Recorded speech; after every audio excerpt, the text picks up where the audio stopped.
이번엔 문의 사람들. 문재인 정부가 출범한 지 한 달이 됐습니다. 그리고 오늘 문재인 대통령이 5명에 대한 추가 인선을 발표를 했습니다. 자, 오늘 발표된 5명의 장관들 보니까 전부 문재인 대통령하고 굉장히 인연이 깊은 사람들이라 이렇게 분석이 되고 있습니다. 그렇죠. 이게 뭐 제가 보기에 많이 거론된 분도 많이 있고요. 네. 저는 이게 제가 변호사다 보니까 다른 이게 장관보다 법무부 장관 이 부분에 이게 상당히 관심이 가고요. 왜냐하면 이게 저는 이게 어차피 이게 가장 권력기관 개혁 중에 가장 시급한 게 검찰 개혁입니다. 네. 근데 이 검찰은 절대 자체 개혁이 좀 힘들고요. 따라서 이게 과거에 청와대 민정수석의 조국 교수 이분도 이게 비법조인인데 이번에 이게 법무부 장관도 안경환 서울대 명예교수 네. 이분도 이게 비법조인이에요. 미국 변호사지만 한국의 법조인 아니잖아요. 저는 이게 아마 문재인 대통령이 비법조인들을 통해서 강력한 이게 검찰 개혁의 의지를 드러냈다 이래 보이고요. 네. 이분은 이게 영미법 전공자의 인권 그렇게 인권법을 많이 강요하기 때문에 아마 이게 검찰의 어떤 인권 개선 또 이게 경찰과 수사권 조정 문제 네. 모든 걸 이게 개혁의 책임자가 아닌가 이렇게 보입니다. 네, 저희가 문재인 정부 30일 달라진 점을 영상으로 준비했습니다. 보시겠습니다. 저를 지지하지 않았던 분들도 섬기는 종합 대통령이 되겠습니다. 2017년 5월 10일 오늘 대한민국이 다시 시작합니다.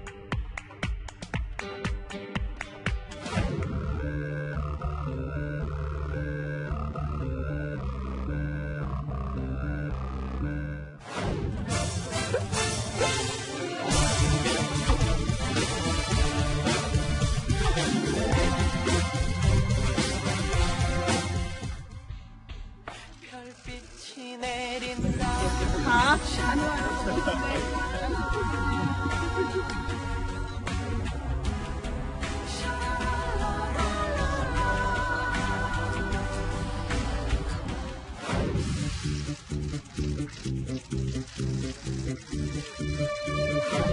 현직 대통령으로서 이 자리에 참석하는 것은 오늘이 마지막인 것입니다.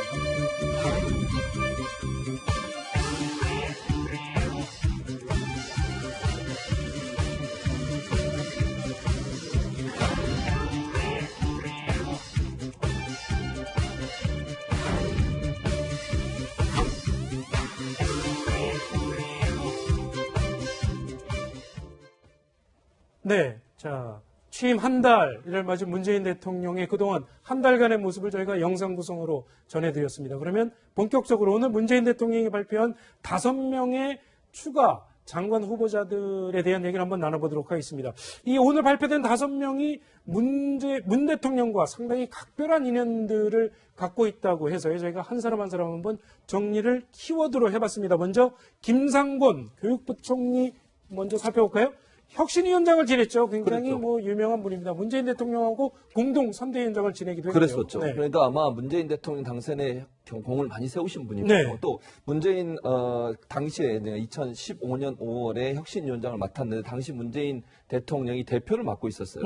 그래서 당을 함께 수습해보는 재보선에 참패한 당을 수습하는데 함께 힘을 또 보조를 맞췄던 그런 분이라고 볼 수 있고 네. 또 한 가지는 이제 공동선거대책위원장을 맡으면서 문재인 대통령이 교육 공약을 만들었던 분이에요. 가장 대표적인 게 혁신학교 확대라고 하는 공약이고요. 고교 학점제 도입도 사실은 김상곤 전 교육감이죠. 교육감이 만들어서 문재인 대통령의 교육 정책을 입안했던 사람이고요. 네. 또 2016년 1월에는 다시 총선 당시에는 민주당 총선을 승리로 이끄는데 혁혁한 공을 세웠는데 그때 당시에 문재인 전 대표가 인재영입위원장으로 만들었었죠. 네. 그래서 김상곤 그때 당시 전 교육감이 인재를 영입하는데 적극적으로 나섰고요. 좋은 인재들 많이 들어오고 당의 이미지를 바꾸는데 중요한 역할을 해서 문재인 대통령으로부터 많은 신임을 얻었던 그런 사이라고 볼 수 있고 그것이 아마 이번에 교육부총리로 발탁하게 된 배경이 되지 않았나 생각이 듭니다. 네. 네, 또 김상곤 전 교육감 같은 경우에는 좀 대표적인 친정교조로 알려져 있는데 정교조 합법화를 문재인 정부에서 추진할 가능성도 있을까요? 그런 방향성에 대해서 충분히 보여줄 수 있는 인사일 수 있겠죠. 김상곤 교육감은 사실은 이제 그런 부분에 대한 나름대로 강력한 의지를 갖고 계신 분이죠. 교육감을 하실 때도 그랬고요. 그런 차원에서 문재인 정부에서 이제 전교조 법의 노조 문제라든지 이런 기타 등등의 문제들을 어떤 방식으로 풀어갈지에 대해서 나름대로 키를 갖고 있는 분이 아닌가라는 생각이고요. 저는 김상곤 교육감과 문재인 대통령의 관계는 비교적 다른 여기 지금 인선된 분들에 비해서 네. 비교적 최근 관계라고 보여집니다. 그러니까 이게 일종의 무슨 정치적 동지의 관계라든지 이런 관계라기보다는 정책 연합의 성격이 가장 큰 것 같아요. 그러니까 정책적인 그런 관계가 상당히 큰 건데 왜냐하면 김상곤 교육 지금 내정자 같은 경우에는 사실은 과거에 새정추 추진위원회 안철수 후보 당시 안철수 의원이 했던 그것과 이제 민주당이 서로 당대당 연합을 할 때 이 안철수 의원 쪽에 새정추의 한 인사로 사실 네. 같이 참여를 하게 됐거든요. 그런 차원에서 보면 민주당 내에서의 어떤 나름대로의 기원성 이런 것들은 충분히 많은 분은 아닌 것 같아요. 근데 이제 이분이 갖고 있는 여러 가지 개혁적 교육관이라든지 이런 것들이 문재인 대통령의 상당한 어떤 말하자면 그런 교훈을 주고 나름대로 내용을 준 것이 아니겠느냐. 그렇게 봤을 때는 말씀하신 것처럼 중요한 어떤 교육 현안들, 특히 네. 이제 전교조 문제라든지 이 시민사회에서 굉장히 적극적으로 표명하고 있는 그런 방향성들에 대해서는 나름대로 주도할 가능성이 높은 분이죠. 그렇군요. 김상곤 후보자 같은 경우에는 언론지상에서 이 논문 표절 얘기가 간혹 흘러나오기도 했습니다. 네. 그래서 접은 카드 아니냐 뭐 이런 분석도 있었는데. 네, 그렇습니다. 오늘 인선이 사실은 조금 늦어졌어요. 네. 원래는 한 일주일 전 내지 한 5일 전 이내로 오늘 인선이 발표되려고 했다가 언론 보도도 그렇지만 다시 한번 재점검을 해보자. 위장전임이라든지 논문 표절이라든지 네. 해서 송영무 오늘 후보자나 혹은 내정자나 혹은 이 김상곤 후보자 같은 경우는 그 당시에도 논문 표절과 송영무 후보자 같은 경우는 군납 비리에 혹시 연루됐나 뭐 이렇게 해서 재점검을 한다는 이야기가 있었거든요. 그런데 오늘 이제 발표가 됐습니다. 그러면 논문 표절과 관해서 정면 돌파를 하겠다라는 어떤 선언이나 다름없죠. 사실은 그런데 저는 이제 오늘 발표된 분들 중에 가장 사실 논란이 클 부분이 김상곤 후보자로 보입니다. 네. 왜냐하면 2006년도 기억하시겠지만 김병준 당시 이제 교육부총리로 노무현 네. 대통령이 이제 임명을 하려고 했는데 한나라당에서 당시 강력하게 사실 저지했던 게 논문 표절 문제였어요. 네. 그러니까 다른 후보자도 사실 논문 표절이 문제지만 교육부총리가 논문 표절을 문제될 수는 없다. 특히 담당 분야니까. 그렇죠. 담당 분야니까 이것이었거든요. 그런데 사실상 오늘 벌써부터 이제 인터넷 기사가 나오기 시작합니다. 네. 김상곤 후보자의 경우 서울대 박사 논문에서 당시에 서울대 내부에서 사실은 부적절했다. 연구윤리 지침으로서 네. 하는 그런 문서를 발송한 적이 있거든요. 그래서 사실 이 논문 표절과 관련해서 아마도 가장 크게 지금 문제가 되지 않을까 하는 논란이 커지지 않을까 하는 좀 우려가 있네요. 그렇군요. 자, 그러면 안경환 법무부 장관 후보자 한번 살펴보겠습니다. 노무현 탄핵안이라는 키워드를 저희가 뽑아봤습니다. 고 노무현 대통령 탄핵 재판 당시에 문재인 대통령이 당시 법정 대리인이었고요. 그때 서울대 법대학장이었던 안경환 후보자를 찾아가서 도움을 요청했었다. 이런 에피소드가 좀 알려져 있습니다. 저기 신문 보도를 보면 네. 그때 아마 이게 비중 있는 헌법 교수들 중에 저렇게 지지하는 분이 없으니까 네. 그 당시 이제 안경환 교수는 이제 영미 헌법 전공자거든요. 그래서 이게 내 이름을 써도 좋다. 또는 이게 헌재에 내가 직접 출석해서 유리하게 정언해주겠다. 이 정도로 이게 인연이 깊고요. 그래서 아마 이게 그 이후에 네. 노무현 대통령 때 그 인권위원장을 영임한 걸로 알고 있고, 그렇죠. 그다음에 아마 새로운 정치위원회라고 아마 이게 정치개혁 그쪽에다 아마 제가 위원장을 맡은 걸로 기억하고 있고 오랜 인연이 있는 걸로 그렇군요. 보입니다. 그러니까 안경환 후보자가 처음에 문재인 대통령이 찾아왔을 때는 거절을 했었고요. 그리고 다른 서울대 교수들에게도 물어봤는데 전부 거절을 당하니까 그 이후에 안경환 후보자가 다시 연락을 해서 전화를 한 거죠. 그러면 내가 도와주겠다. 그렇죠. 뭐 이랬다죠. 그런가 아마 제가 볼 때는 지금 서정욱 변호사 말을 종합해 보면 네. 안 후보자 같은 경우는 본인이 전공이 아니잖아요. 헌재 재판에 영미법 전문가니까 그래서 아마 사용했을 것 같아요.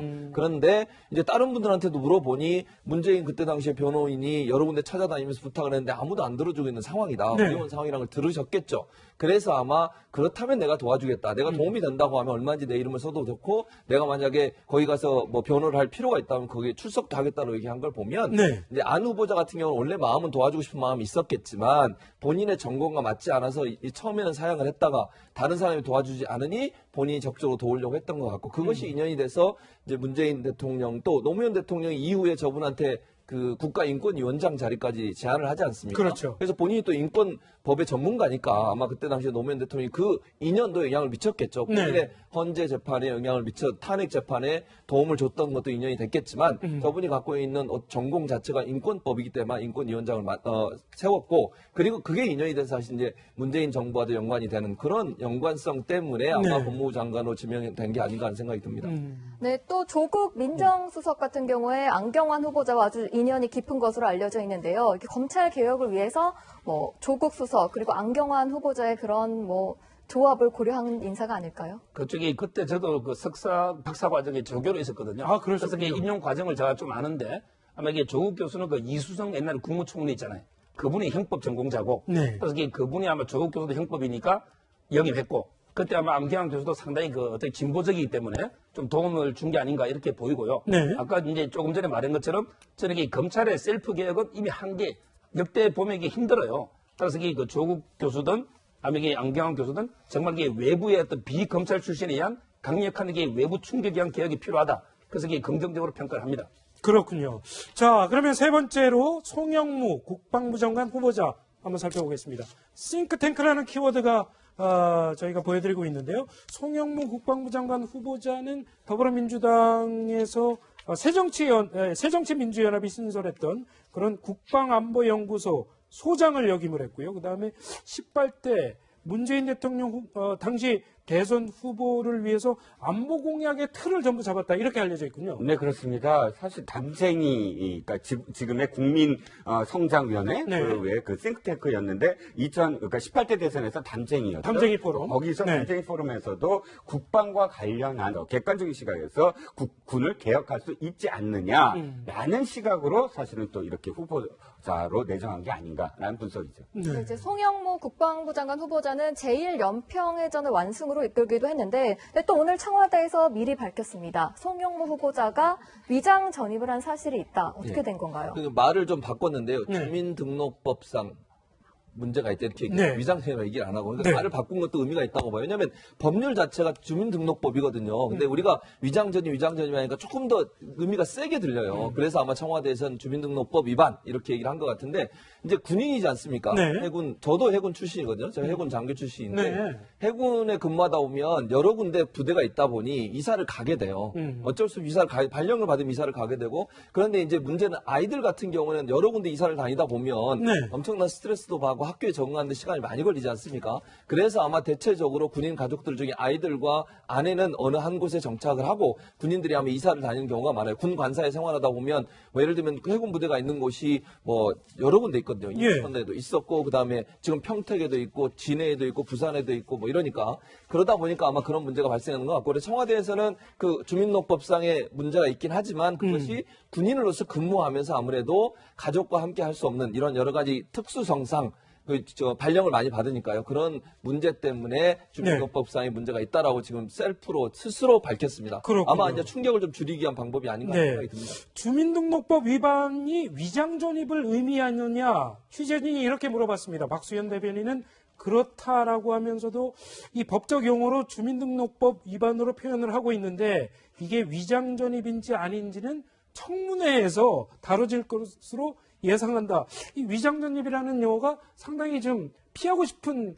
용어가 돼 있죠. 지금 이 청문회 과정에서. 그러니까 그 위장전입 문재인 대통령께서 후보 시절에 5대 불가 원칙에서도 위장전입이라는 표현을 쓰셨죠. 그렇죠. 주민등록법 위반이라는 표현을 쓰지 않았습니다. 근데 이게 어쨌든 청와대 스스로가 위장전입을 주민등록법 위반으로 지금 완화시켜서 나름대로 표현을 하고 있는 것도 사실은 상당히 좀 느낌이 있는 것 같습니다. 문제는 이 부분에 대해서 사실은 지금 말씀하셨겠지만 기본적으로 뭐 군인이든 어떤 특수한 환경에서 그럴 수 있어요. 그 위장전입이라는 것을 또는 주민등록법 위반 아닌 위반을 할 수가 있는데 그런 네. 현실에 대해서 충분히 청와대이든 문재인 대통령이 감안을 해서 사실은 인사원칙이라고 하는 것들이 나왔어야 되는 거 아니겠습니까? 근데 그런 거 전혀 없이 있다가 이제 나름대로 이런 그 사례들이 이제 나오면서 네. 여러 가지 케이스들을 얘기하면서 지금 가고 있는데요.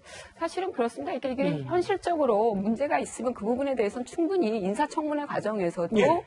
일정 부분 그것이 고려되는 분위기예요. 근데 문제는 그럼에도 불구하고 그 인사가 사실은 그 특정 분야의 능력과 어떤 나름대로 역할을 할 수 있는 인물이냐 아니냐 이게 더 중요해 보이는 것 같아요. 예. 근데 그런 능력이 없는 상태에서 위장전입이니 논문표절이니 이런 기타 등등의 현실을 고려해야 되는 문제가 있으면 상당히 좀 청문회 분위기가 험악해지는 것이고 그렇지 않으면 사실은 현실적인 문제들은 대체로 국회에서도 감안하고 가는 분위기인 것 같다라고 그렇군요. 보죠. 그런 차원에서는 이미 위장전입은 그것이 네. 주민등록법 위반이든 무엇이든지 간에 현실적으로 이미 고려하는 분위기가 형성이 되어 있다. 네. 이렇게 봐야 될 것 같아요. 자, 그럼 조대엽 고용노동부 장관 후보자는 어떤 키워드가 있을까요? 담쟁이 포럼, 조금 전에 이종근 실장님 말씀해 주셨지만 담쟁이 포럼의 발기인이었습니다. 예, 네. 그렇죠. 그래서 사실 지금도 국민성장 이번 싱크탱크에서도 부소장을 맡을 정도로 핵심적인 인물이고 또 이제 고려대학교 노동대학원장을 역임하면서 사회학 쪽에서 주로 노동 분야를 굉장히 깊이 있게 계속 그 연구하고 또 실행하는 그런 그 실전적인 정책을 만들어냈던 인물이다 이렇게 이제 얘기가 되고 있죠. 그런데 이제 한 가지만 더 저도 좀 전에 말씀에 이제 좀 덧붙인다면. 네. 지난번에 왜 강경화 후보자의 경우 위장전입을 먼저 얘기했다고 해서 사실은 그것이 하나의 어떤 그 가만한 요인이 되지 않고 도리어 더 비화되지 않았습니까? 큰 문제로. 논란을 키웠죠. 논란을 더 키웠죠. 근데 이번에도 굳이 위장전입이라든지, 그러니까 물론 주민등록법 위반이라든지 혹은 또 음주운전을 먼저 이야기했는데 그럼 나머지 세 후보는 문제가 없다는 뜻이냐? 전혀 문제가 없다는 뜻이죠. 나머지 세 후보한테 만약에 또 어떤 문제라도 나타난다면 왜 그러면 또 미리 검증을 제대로 못했느냐? 그런 어떤 논란에 휩싸일 수도 있는 것이고 그러니까 사실 먼저 이야기했다고 해서 그것이 전혀 도움이 되지 않았다면 먼저 강경화 후보자의 사례에서 굳이 또 이번에 그렇게 밝힐 이유가 있었겠느냐라는 또 우려가 좀 덧붙여집니다. 네. 네, 또 청와대는 조대엽 후보자에 대해서 음주운전이 있었다. 또 이렇게 사전에 미리 밝혔거든요. 근데 이제 뭐 민주당 야당 시절에 뭐 이철성 경찰청장에 대해서도 그렇고 음주운전 가지고 이제 굉장히 많이 비판을 했었는데요. 저는 이걸 가지고 내로남불이라는데 그 표현보다는요. 네. 저는 이게 오히려 역지사지라는 표현을 좋아하는데 왜냐하면 이게 여당은 야당 시절에 야당은 이게 여당 시절에 입장을 바꿔놓고 생각해 보고요. 예. 저는 이게 결론적으로 그 당시 경찰청장 그분에게 음주운전도 문제지만 징계를 안 받았잖아요. 이게 혹시 은폐나 다른 이게 또 특혜가 있을지도 모르는 거고요. 저는 이게 개인적으로는 음주운전 한 번 가지고 모든 공직에 평생 못 간다. 이건 좀 이게 가혹한 게 아닌가. 그러니까 그 당시 야당의 공세가 좀 지나친 면이 있고 오히려 저는 이게 결정적인 하자는 안 된다. 이렇게 보이고요. 그 다음에 이거 위장 전입도 이게 군대에 마찬가지예요. 저도 이게 살인사건 같은 것도 변호해 보면요. 바로 이게 집행유예부터 사형까지 놉니다.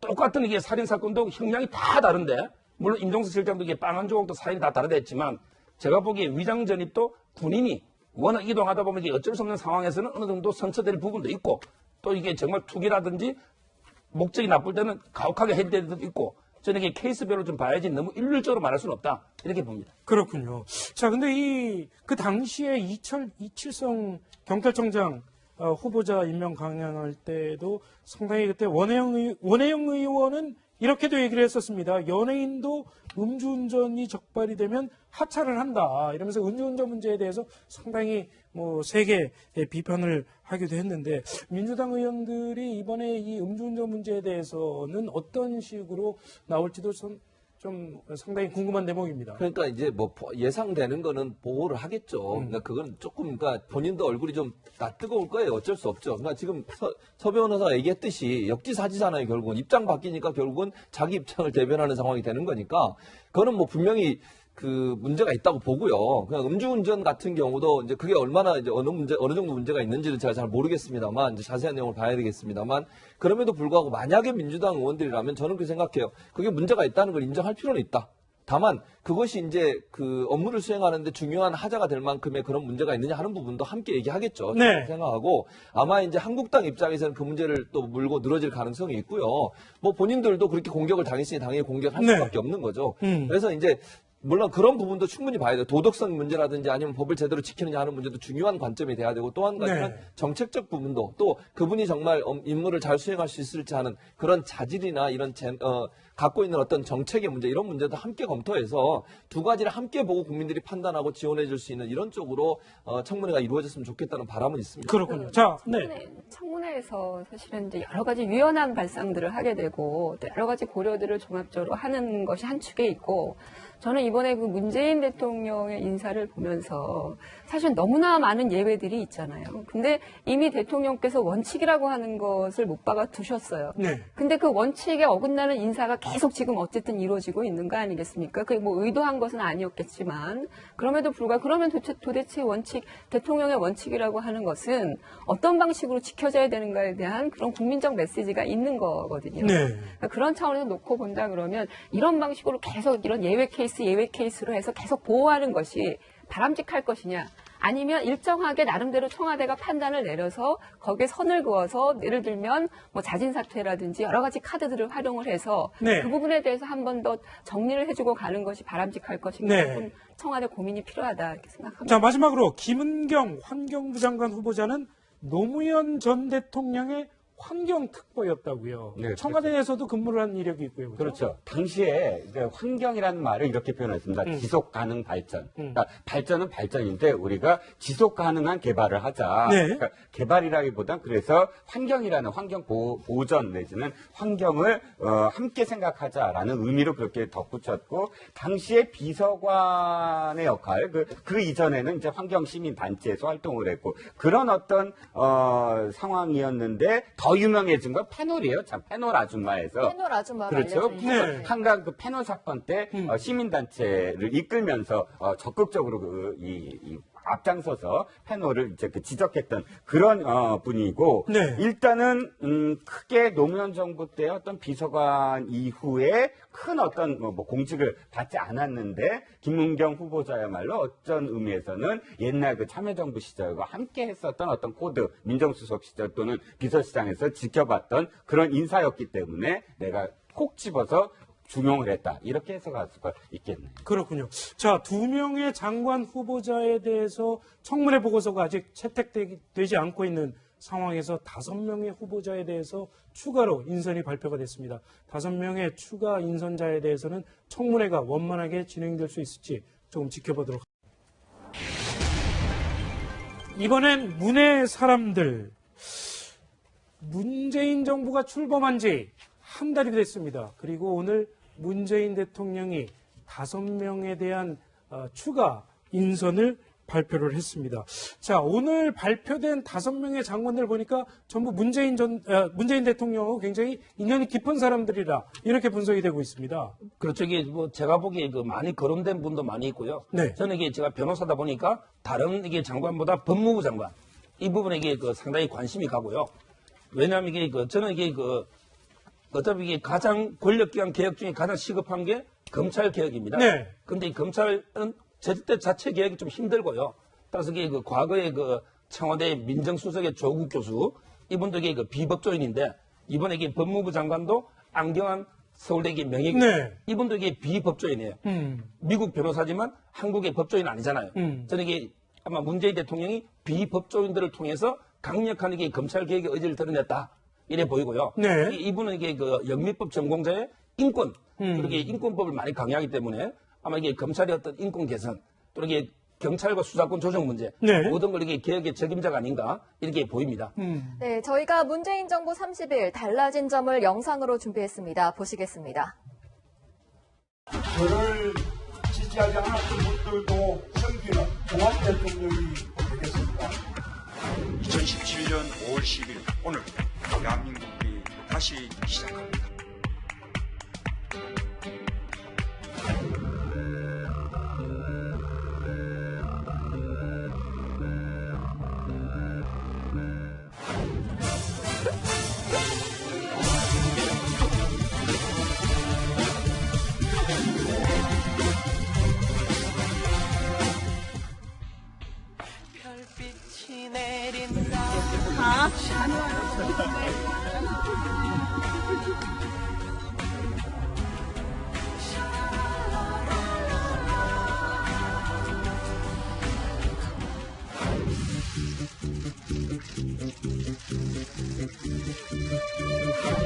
현직 대통령으로서 이 자리에 참석하는 것은 오늘이 마지막인 것입니다.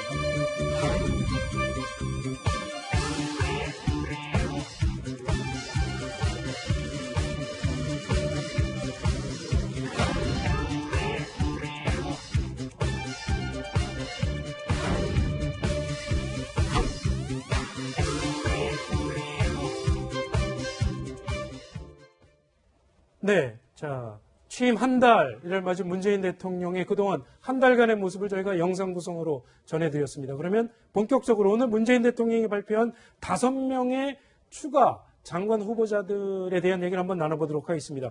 이 오늘 발표된 5명이 문 대통령과 상당히 각별한 인연들을 갖고 있다고 해서 저희가 한 사람 한 사람 한번 정리를 키워드로 해봤습니다. 먼저 김상곤 교육부총리 먼저 살펴볼까요? 혁신위원장을 지냈죠. 굉장히 그렇죠. 뭐 유명한 분입니다. 문재인 대통령하고 공동 선대위원장을 지내기도 했고요. 그랬었죠. 네. 그러니까 아마 문재인 대통령 당선에 공을 많이 세우신 분이고 네. 또 문재인 당시에 2015년 5월에 혁신위원장을 맡았는데 당시 문재인 대통령이 대표를 맡고 있었어요. 그래서 당을 함께 수습해보는 재보선에 참패한 당을 수습하는데 함께 힘을 또 보조를 맞췄던 그런 분이라고 볼 수 있고 네. 또 한 가지는 이제 동동 선거대책위원장을 맡으면서 문재인 대통령의 교육 공약을 어떤 나름대로의 그 기원성 이런 것들은 충분히 많은 분은 아닌 것 같아요. 근데 이제 이분이 갖고 있는 여러 가지 개혁적 교육관이라든지 이런 것들이 문재인 대통령의 상당한 어떤 말하자면 그런 교훈을 주고 나름대로 내용을 준 것이 아니겠느냐. 그렇게 봤을 때는 말씀하신 것처럼 중요한 어떤 교육 현안들, 특히 네. 이제 전교조 문제라든지 이 시민사회에서 굉장히 적극적으로 표명하고 있는 그런 방향성들에 대해서는 나름대로 주도할 가능성이 높은 분이죠. 그렇군요. 김상곤 후보자 같은 경우에는 언론지상에서 이 논문 표절 얘기가 간혹 흘러나오기도 했습니다. 네. 그래서 접은 카드 아니냐 뭐 이런 분석도 있었는데. 네, 그렇습니다. 오늘 인선이 사실은 조금 늦어졌어요. 네. 원래는 한 일주일 전 내지 한 5일 전 이내로 오늘 인선이 발표되려고 했다가 언론 보도도 그렇지만 다시 한번 재점검을 해보자. 그러니까 위장전임이라든지 논문 표절이라든지 네. 해서 송영무 오늘 후보자나 혹은 내정자나 혹은 이 김상곤 후보자 같은 경우는 그 당시에도 논문 표절과 송영무 후보자 같은 경우는 군납 비리에 혹시 연루됐나 뭐 이렇게 해서 재점검을 한다는 이야기가 있었거든요. 그런데 오늘 이제 발표가 됐습니다. 그러면 논문 표절과 관해서 정면 돌파를 하겠다라는 어떤 선언이나 다름없죠. 사실은 그런데 저는 이제 오늘 발표된 분들 중에 가장 사실 논란이 클 부분이 김상곤 후보자로 보입니다. 네. 왜냐하면 2006년도 기억하시겠지만 김병준 당시 이제 교육부총리로 교육부총리 노무현 네. 대통령이 이제 임명을 하려고 했는데 한나라당에서 당시 강력하게 사실 저지했던 게 논문 표절 문제였어요. 네. 그러니까 다른 후보자도 사실 논문 표절이 문제지만 교육부총리가 논문 표절 문제될 수는 없다. 특히 이게 담당 분야니까. 그렇죠. 담당 분야니까 이것이었거든요. 그런데 사실상 오늘 벌써부터 이제 인터넷 기사가 나오기 시작합니다. 네. 김상곤 만들었던 분이에요. 가장 대표적인 게 혁신학교 확대라고 하는 공약이고요. 고교 학점제 도입도 사실은 김상곤 전 교육감이죠. 교육감이 만들어서 문재인 대통령의 교육 정책을 입안했던 사람이고요. 네. 또 2016년 1월에는 다시 총선 당시에는 민주당 총선을 승리로 이끄는데 혁혁한 공을 세웠는데 그때 당시에 문재인 전 대표가 인재영입위원장으로 만들었었죠. 네. 그래서 김상곤 그때 당시 전 교육감이 인재를 영입하는데 적극적으로 나섰고요. 좋은 인재들을 많이 들어오고 당의 이미지를 바꾸는데 중요한 역할을 해서 문재인 대통령으로부터 많은 신임을 얻었던 그런 사이라고 볼 수 있고 그것이 아마 이번에 교육부총리로 발탁하게 된 배경이 되지 않았나 생각이 듭니다. 네. 근데 또 김상곤 전 교육감 같은 경우에는 좀 대표적인 친정교조로 알려져 있는데 정교조 합법화를 문재인 정부에서 뭐 추진할 가능성도 있을까요? 그런 방향성에 대해서 충분히 보여줄 수 있는 인사일 수 있겠죠. 김상곤 교육감은 사실은 이제 그런 부분에 대한 나름대로 강력한 의지를 갖고 계신 분이죠. 교육감을 하실 때도 그랬고요. 그런 차원에서 문재인 정부에서 이제 전교조 법의 노조 문제라든지 이런 기타 등등의 문제들을 어떤 방식으로 풀어갈지에 대해서 나름대로 키를 갖고 있는 분이 아닌가라는 생각이고요.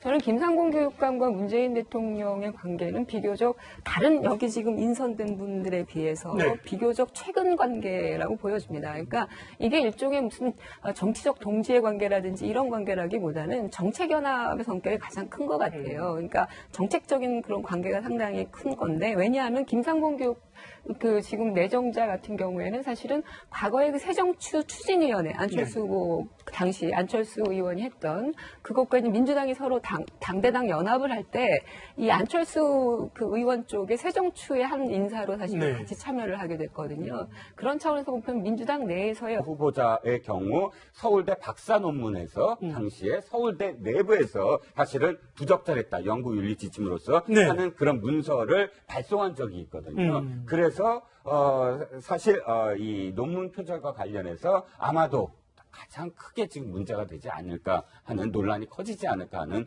좀 우려가 있네요. 그렇군요. 자, 그러면 안경환 법무부 장관 후보자 한번 살펴보겠습니다. 노무현 탄핵안이라는 키워드를 저희가 뽑아봤습니다.